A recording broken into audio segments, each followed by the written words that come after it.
Microdose, yeah. Microdose. Microdose. Microdose, dose, dose. Microdose. Microdose, dose, dose. Microdose. Microdose, dose, dose.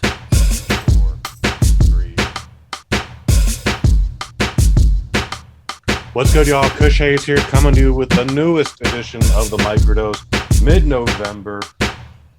Holidays are right around the corner, and thought I'd bring in an old friend of ours, Pro Wrestling Hall of Famer Jaimel Hemphill. What's good, buddy? How you doing? Yo, man, good to be here, man. Thanks for having me. Thank you for being a part of this. Gonna let the kids in on a little secret here. Me and you, we're getting ready to slide into Sweet Science Cinema's season finale for the year. It'll come out the day before Thanksgiving. It's we're talking about the Rocky IV director's cut that just came out the other day. So yes. I can't imagine we won't be comparing it to the original Rocky IV, and I imagine there'll be all sorts of spoilers. So please take all that into consideration. I'll probably give you another warning in that episode. But Jaimel, I wanted to talk to you. I've been wanting to talk to you about the newest Marvel movies, but then something literally just came up out of the blue about 2 days ago. I got a call from an old friend of ours. Caesar Black hit me up. Now, I haven't really talked to this dude in a decade, and I've shared all those reasons with you why this was my former business partner. We used to do a thing called Fog City Wrestling. My name was actually Steve Armani back then. And we did a lot of cool things, but then we burned out as brightly as we burnt. I don't know. We became a statistic. Anyways, powers that be in the Northern California Professional Wrestling Hall of Fame have taken it upon themselves to recognize Fog City Wrestling as one of this year's class entries into the Hall of Fame. Awesome. And it's brought up a lot of strange feelings, man. Things I haven't thought about in years. And just one, is this real? Like, I keep feeling this is a joke. I don't know, man. What you're in this class already? Like, what are your feelings? What can you tell me? What should I expect? Oh wow, I'm stunned. Cause I'm happy for you, first off. Thank you. And stunned because like you literally just dropped this on me. I have not heard this yet, folks. This is my first time hearing those words, and my initial thought is, well, Caesar Black got what he wanted because he was really smarting for some reason when I got in. So I don't know. Really? Maybe he put up such a stink that they threw him a bone. I don't know. That's me being facetious, but Mm-hmm. But no, Fog City Wrestling is a pivotal point, and yeah, it doesn't have the longevity of a APW or a Hood Slam or a Revolution, Pro Wrestling Revolution. No, but sometimes I think Fog City is kind of the ECW of the Bay Area. Awesome. Really short, really sweet, but incredibly influential. I think Fog City kind of laid the groundwork for alternative venues that Hood Slam enjoys now. Mm-hmm. It is the genesis of the love of pro wrestling for a guy who's now known, I believe, as Jungle Boy in AEW. He got his first love of wrestling, by coming to visit with his dad at Fog City. You and Caesar went out of your way to bring some super big name talent and then use that talent to elevate people here in the Bay Area. And I'm going to be perfectly frank. If there's one complaint I could have out of my home promotion, APW, is that we were not, the visiting talent was not used to elevate us. A lot of times we were there just to put over the visiting talent. And that's why, even though I firmly believe that the class that I graduated at APW is probably one of the most talented classes to ever come out of the school. I mean, it was me, Sarah Del Rey, Simon Gotch, Kafu, Venice DeMarco, JT Hyatt, Nate Rules, all in the same class. Dana Lee, all in the same class. Top to bottom, we were stacked, and we were all trained by Ryan Danielson, and Robert Thompson. So, like, we were a talented class. And so why there aren't more Hall of Famers, why there aren't more people in AEW or WWE from that class is simply because I don't know that we were booked properly when we first graduated. We were not elevated, you know? I mean, if Sarah is able to be in charge of training all the women in APW or WWE now, you know, that says something about the caliber of class that she graduated with. And I'm not just tooting my own horn. I'm saying Dana Lee should be somewhere in Japan being a legend right now. Dennis DeMarco is undoubtedly one of the most talented APW wrestlers to ever graduate. And why he never became a household name is simply because of booking, you know? So I'm digressing, but what I'm saying is that we had an incredibly influential class and you had an incredibly influential promotion, you know, and then you brought people in, you know, you brought big names in, and then you guys made people stars like Dylan Drake.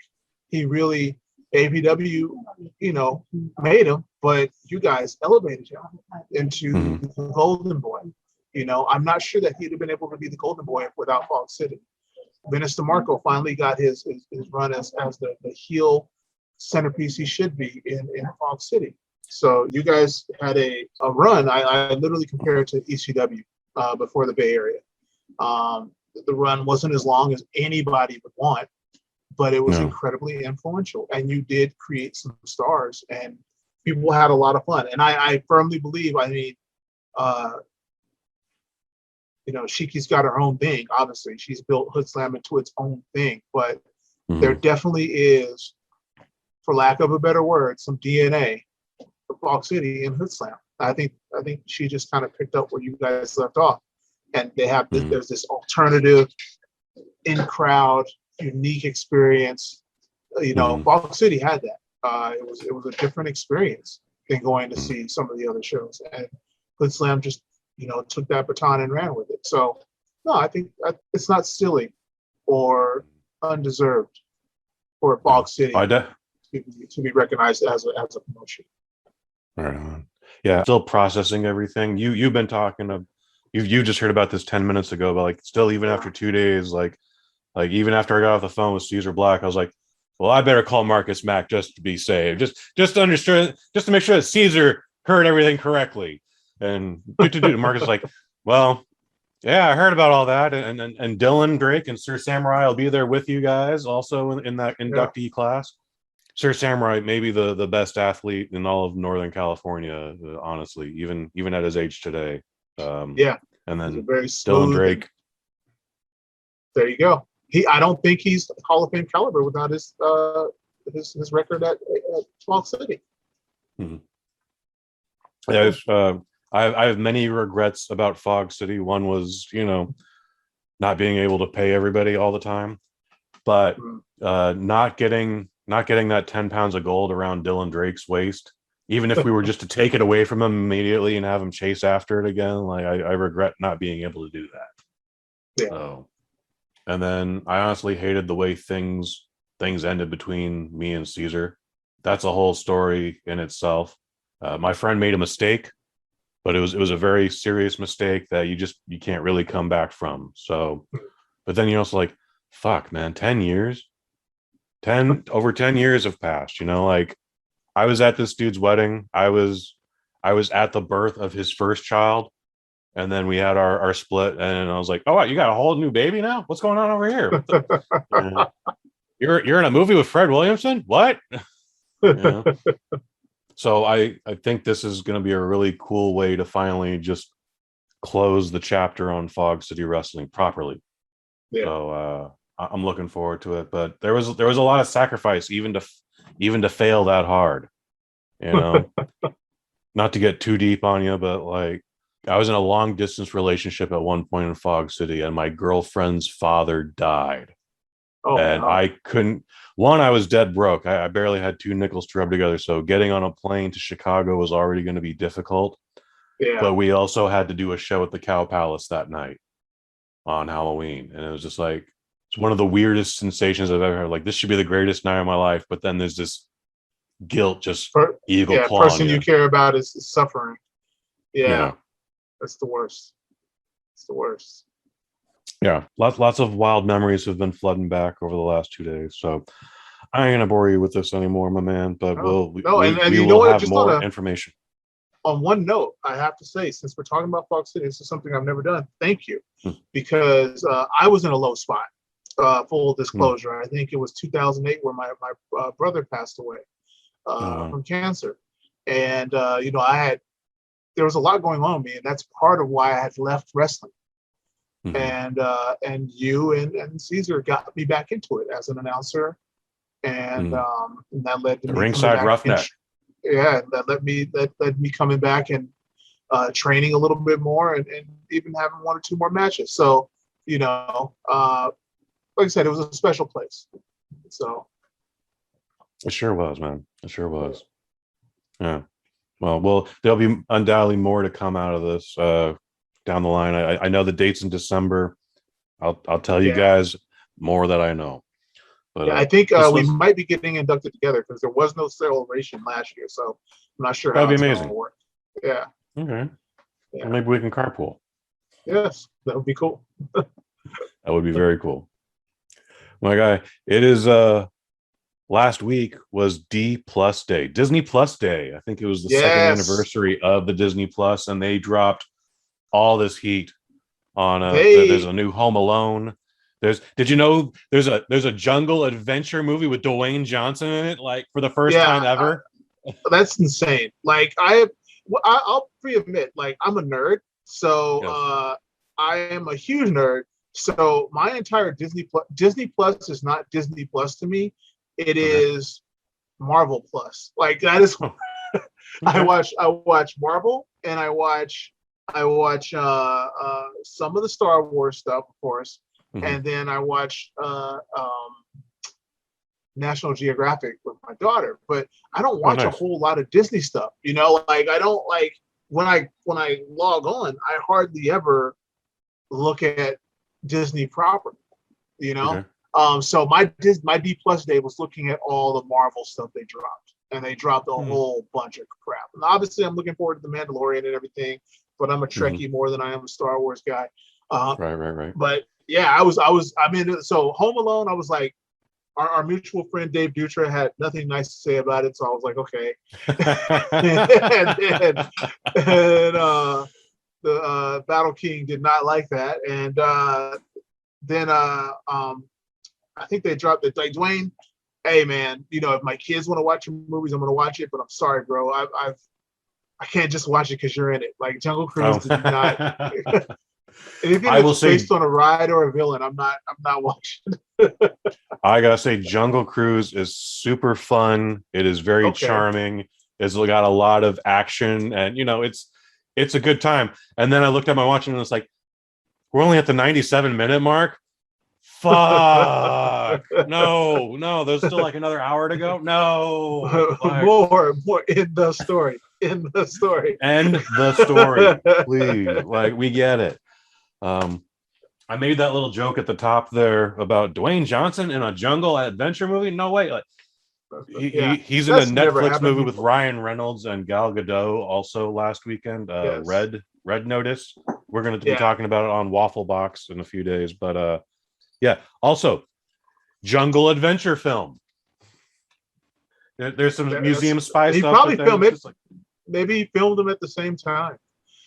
Dude, I have to. At this point, he has to just have his own sound stage that's just comprised of a jungle, and it's like, all right, so over here, I'm gonna fill Jungle Cruise, and then I'm gonna walk 6 feet over here, and we can get Red Notice in, and then hey, the Rundown was a lot of fun. That's over 20 years. Let's do a sequel to that. Remake that, yeah. Let's see if we can get Ernie Reyes Jr. out of mothballs and get him going. Marvel stuff. Black Widow, Shang-Chi. You seen them yet? Yes, Black Widow. Okay. I saw Shang-Chi. Shang-Chi way better than Black Widow. I will argue that Black Widow is the weakest of the solo Avengers.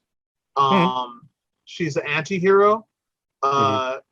Marvel proper has tried to make her happen with multiple series over the years, and no one's really cracked the code of her, because anything you do with her pretty much has already been done with Nick Fury. So there's not much you can do. She's a triple double secret super agent spy person, and that's just, if it's not Jim Steranko, I don't think anyone's ever done a really good spy comic in a while. So yeah, plus it's a prequel. There's something about doing prequels or fill-in stories where it doesn't work because there's no danger for the main character. Like you can't put her in danger. You know she's alive and fine in Endgame, and this takes place between the two movies. Like maybe you should have done this instead of Captain Marvel and made Captain Marvel come out later, because one, Brie Larson would have understood her character better, and you wouldn't have screwed her by making her play her. Like she's not very enjoyable in Endgame, and her first movie she ends up brainwashed for half the movie. So that doesn't do Brie Larson any favors. So maybe if you had done this before Endgame, and then made Brie Larson's Captain Marvel come out later, both movies would have been better served by it. So yeah, I just I'm not a huge fan of ScarJo either. I've always joked that maybe they should have given this role to an Asian woman, since she loves taking roles that are supposed to be Asian people and playing them. Maybe, oh, boo. maybe they should have let an Asian person play Black Widow. But nevertheless, it was pretty trite. The family dynamic was really fun, but yeah, I just don't see. I mean, it wasn't bad. Marvel movies are like pizza at this point. Even when they're bad, very it's still formulaic. pretty good. It's pizza. Yeah. So it wasn't bad. Red Guardian was cool. Like everything was cool. Is it Florence Pugh who plays the new Black Widow? She was amazing. I'm looking forward to seeing more of her. But Shang-Chi was just a better movie on every single level. Every single level. Shang-Chi was what's called a wuxia movie. A Chinese martial arts action film. Maybe I'm not pronouncing that correctly, but I know that there's a specific genre where they were able to show us something we've never seen before. I loved the dragons, the types of bites. We got a great action kung fu movie as opposed to the typical jump cut fights that we've seen like Captain America and stuff like that. So visually different, stylistically different, culturally different. It actually added to the MCU, which is really hard to do after 22 movies. So I enjoyed that a lot more. I had two problems with Shang-Chi and Black Widow, and that was the language issue. Now, obviously, no one on the set of Black Widow speaks Russian. I get this, okay? But when the four of them are in a single room together, they have only known each other their entire life, and they're speaking this broken Russian English. It's frustrating. It's like you guys could have overdubbed this another way, or just let them speak their normal voice. I recently saw The Last Night, Ridley Scott film. Matt Damon, Ben Affleck, Adam Driver. None of them speak French. Thus, none of them are trying to do a phony French accent because they would just be speaking French. However, you have Matt Damon going, Adam Driver, I don't like it when you're raping my wife like that. All right, what the fuck? It's funny, but it's at least I get it. Shang-Chi is in so much Chinese that when they have that climax at the end where him and Tony Leung are now just speaking English, they're in mythical China in some sort of warp bubble or something. I don't know. Goddamn dragons are flying around us, Jaimel, and these two are just like, hey, bro, I didn't really like it when you treated my mom like that. And we could no. Your first language is Chinese. Speak Chinese. Okay. Like I've been following it for 75% of this movie. I'm good with it. Everyone else is okay with it right now. The numbers don't lie. This is one of the biggest movies in box office for the year. Like everyone that goes like, I don't like reading my movies, Jaimel. They were all like, it's Shang-Chi, dude. It's cool. Don't worry about it. Yeah. It's okay to do. It's Shang-Chi. Yeah. Yeah. You're right. Yeah. So foreign languages got on my nerves. It was like commit or don't. But yeah, I mean, at that point, when they're all in the room together, they should have just been speaking Russian with subtitles, or even English again. Yeah, not the broken English. It just comes off weird. Yeah, it just comes off weird, and even the Crimson Guardian even said so on like a couple late night interviews. Like, this is weird. I don't know why we did that. Like. There was a Tom Cruise movie that came out, over maybe 15 years ago now, where it was like we have to figure out how to assassinate Hitler. And so it's like he's a Nazi, but even he's like, oh, this Hitler's guy's going too far, man. Like, we got to put a stop to him. The movie starts with him writing in his diary, and it's in German, and then it subtly transitions to English, and then he just talks like Tom Cruise the rest of the time. Like, oh man, this Hitler guy, he's really pushing my buttons. I don't get it. But every now and then someone will like all of a sudden like just don a British accent. Like, what's going on over here? Like, you're still a Nazi, sir. You should German. You should speak You're German. both horrible people. You're all horrible. It's all bad news. It's all bad news. All right. So you like the Shang-Chi. The Black Widow was only okay. I got around Black Widow. Yeah. I did not want Black Widow before a pandemic happened. I was like, this is stupid. I would have loved this movie 5 years prior. Blah, blah, blah, blah, blah, blah, blah. But then I was like, we really need some just like good sugary Marvel goodness in these films right now. Yeah, Black Widow was a solve after yes. Having said that, I know you haven't seen the Eternals yet. I enjoyed it.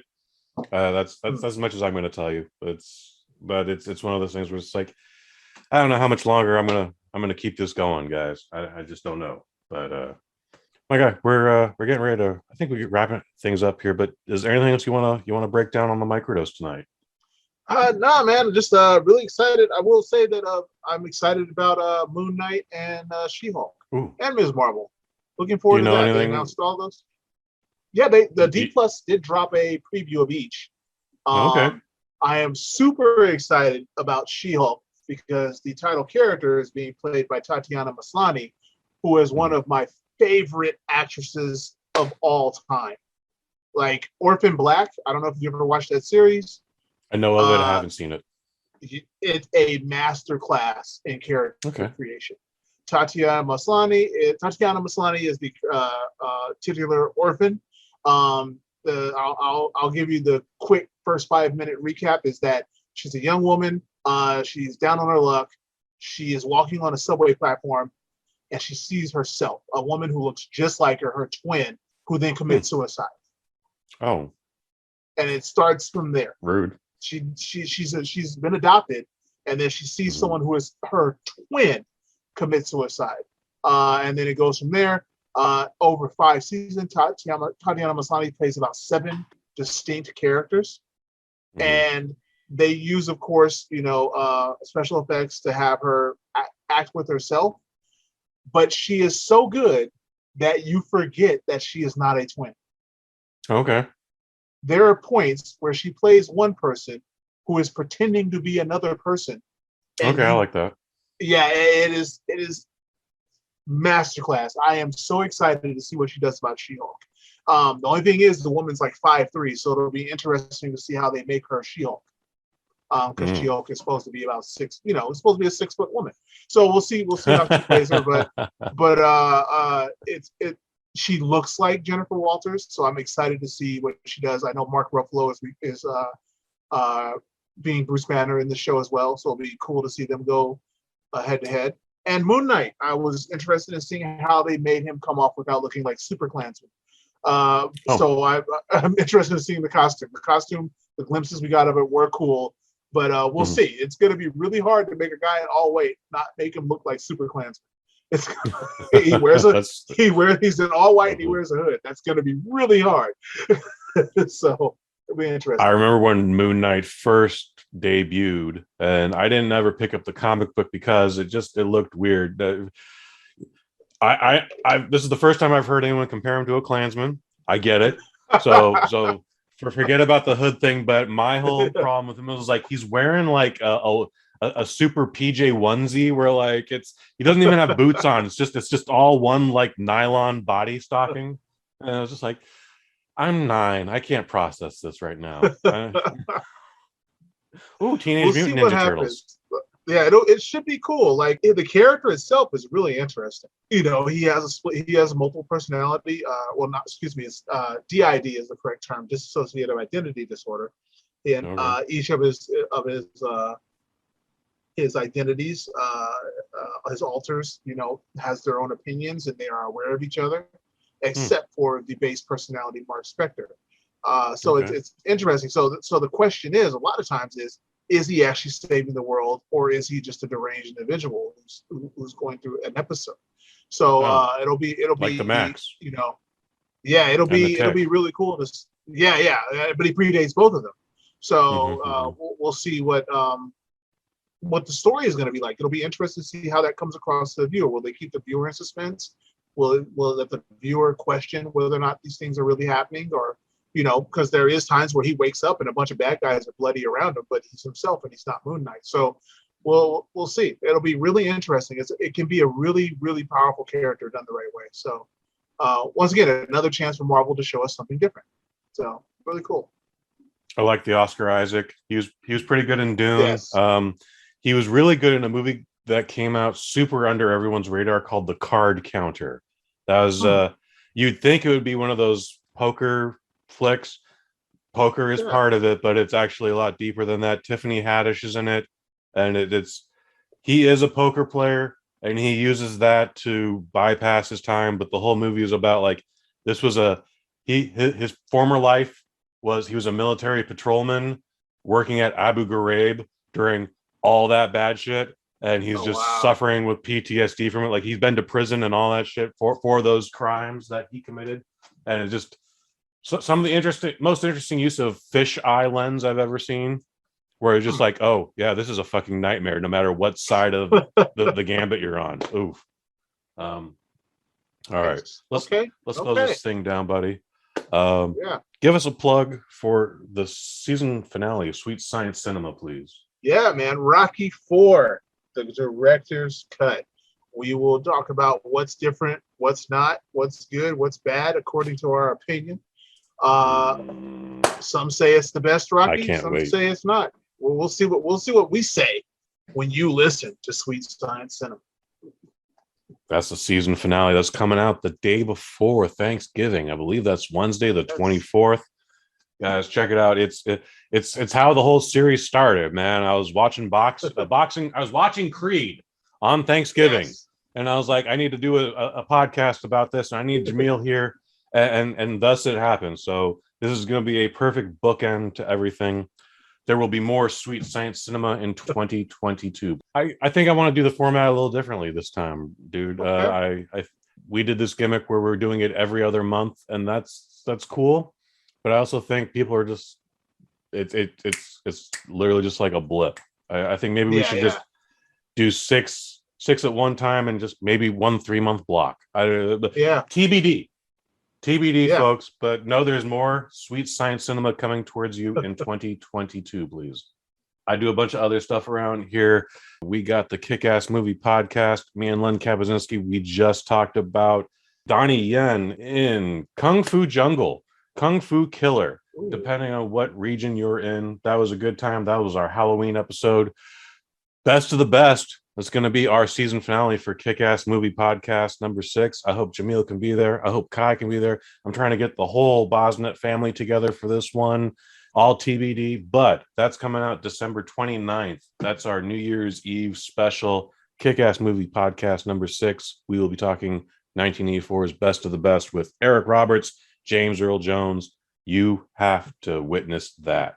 Otherwise, outside of the family, check me out, and friend of the family, Mike Fish, on the Waffle Box Pod. It's every Wednesday on YouTube. It's the best part of Wednesdays. You can also find it on the BosNet. BosNet. For Jaimel Hemphill, I've been Kush Hayes. You've been you.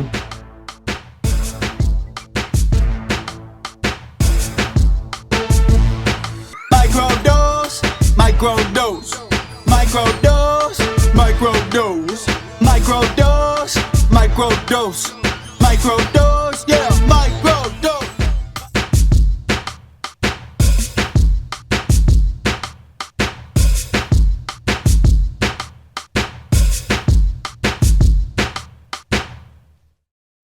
From the BosNet family. This Hiller's guy's going too far.